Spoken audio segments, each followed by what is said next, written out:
man, did Hayden just come in there and just move him out the way. Tom, I know you ain't going to take that, son. You can't take that.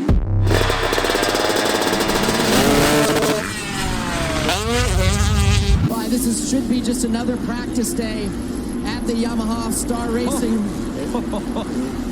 Oh, is that every day at the Star Track right there? They're going, look at teammates having some fun right here. They just need to quit cat and mouse, quit playing cat and mouse. Oh, what? Wow. Okay. So Jeremy Martin says thank you. RC, what was that? Yeah, that was too much. I'm not sure if something's going on between these two, but for teammates, that is way over the line. So I have to ask you about that heat race. Obviously, huge battle with your teammate, Jordan Smith. Everything cool now? How do you think that's going to shake out, to shake hands, or what's going to happen there?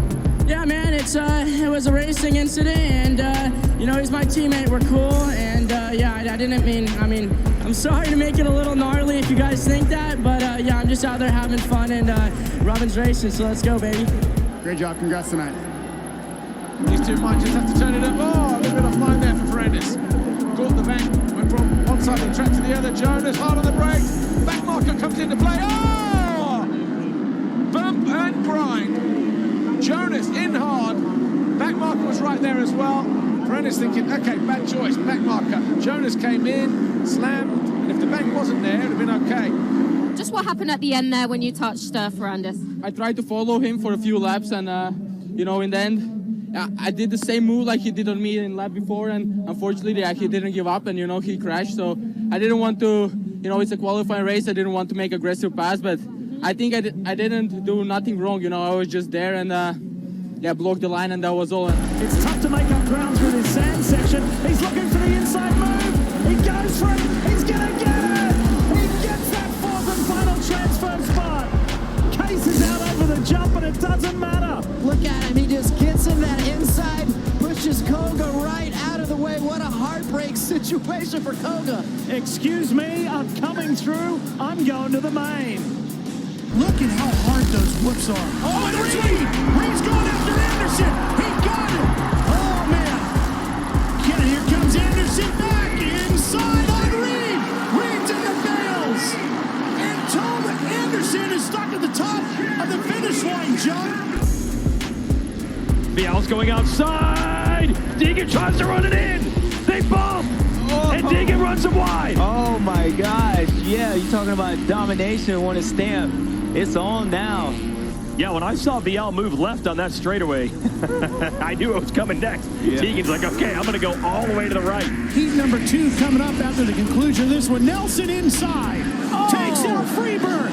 Freeberg's bike goes right away. Nelson stays upright and continues, but he could lose a position to Richardson. Watch this here. As Nelson gets to the inside, the two riders get hooked up, and the bike wanted to keep going, but he didn't have a rider. See, he slides in there. Was not expecting Nelson to come in that hot. Did a little slide job on him. Nelson's lucky he didn't go down, too. And I'm sure these guys are hot and tired of a rough racetrack. Yeah, Freezy bumps another rider. He goes off the track. I believe that was one of Durham. Alex Moss on the Club MX Yamaha. He gets chopped up big time. Wow, through goes Kate Clayson. Here you go. There's Clayson going up the inside. Boom. I mean, he gives him the business. Just goes to the inside, and he just took him out. There's no two ways about it. I'm not going to sugarcoat it. He just goes in there, says, you're out of here, dude. 24 on the Wilmo Yamaha MXGP. Machine is 6, and Boutron and Bobrashev. Or is it Geiser? Oh, Geiser then. He had a good start. And Cairoli took a long look back then to see which one of the HRC boys it was. Absolutely torpedoed off his bike there by Jose Boutron. 145. Down the inside. And Freezy doing what Freezy does. And Wilson, well, I tell you what, he's going to be fuming. Absolutely under that helmet. Finish line jump, charges in the inside, just runs it in hot.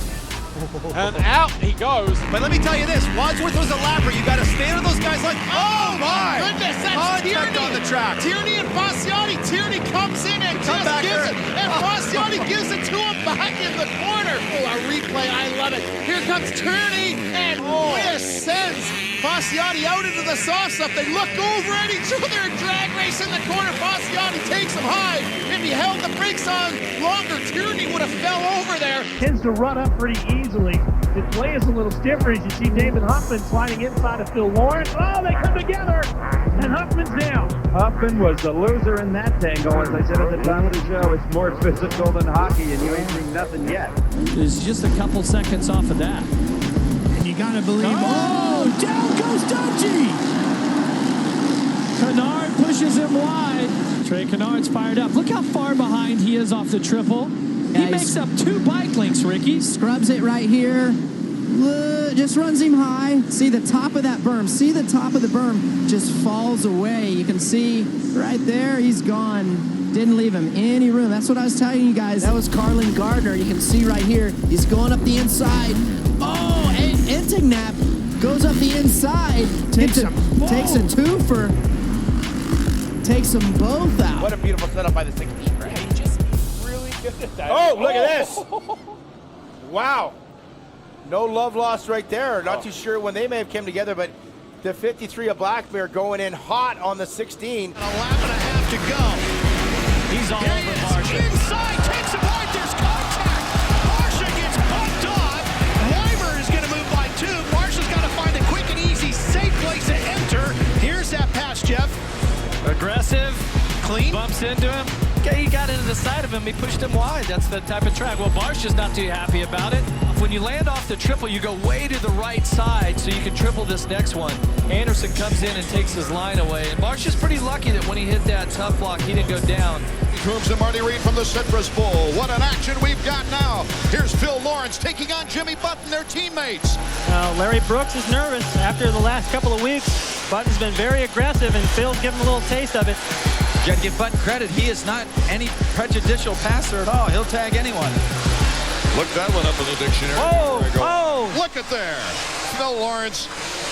Well, Button has been very aggressive, and that did not make sense right there.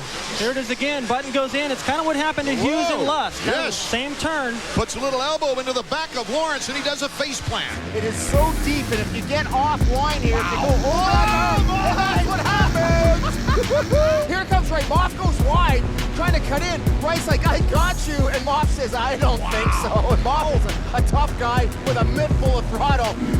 Is the sand going to tell the tale? Oh! Almost collects him. Nicoletti has been direct to the main all 4 rounds, and look at this. It is not over yet. Knocks into the top box and gets it done. Mike Brown looking for any occasion, and he collides with Fonseca. Looked like he almost T-boned him coming down that hill in the corner.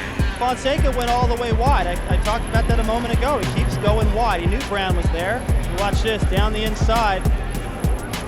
Yeah, Brown just went right into him. He aimed at him. You know, sometimes you get in there, it's a little bit of an accident, but I don't see any effort on Brown's part to lay it over. Like, excuse me, I didn't mean to get in there that hot. He doesn't even care. It's a good ride by both these guys. McGrath for holding off Lusk, and Lusk for coming from behind and putting the pressure on like he has. Take another look now. Okay, Jeremy all the way to the outside. Here comes Lusk right across the inside. Jeremy knew he was close. Lusk did a good job to keep it going. I know Jeremy's not real happy. Lusk is not his favorite person right now, but, you know, he went wide. So I guess he's going to have to look at that and say, next time I got to protect the line. I heard the fans booing. Now, they've already talked about the crash. Take us through your impression of what happened. You know, what can I say? It was the last lap, 2 turns to go. I came in a little bit too hot and ended up in Jeremy's rut. I mean, he should have been watching. He knew I was right behind him. It's just an aggressive race, and I had to do it to get second, and I'm tired of finishing 3rd and 4th, and I'm back 100% now, and I'm going to do what it takes to get back up top, I don't think it was that bad. He didn't think it was that bad. Everybody that watched it didn't think it was that bad. It was an aggressive move, but it wasn't a T-bone move. Both guys were going in the same direction when Jeremy went down. It happened, and if I had to do it again, I would do it again. That's racing. Well, guys, we'll get our answer next week. David Bailey, It's an emotional game, there's no question about it. But in your day, you saw that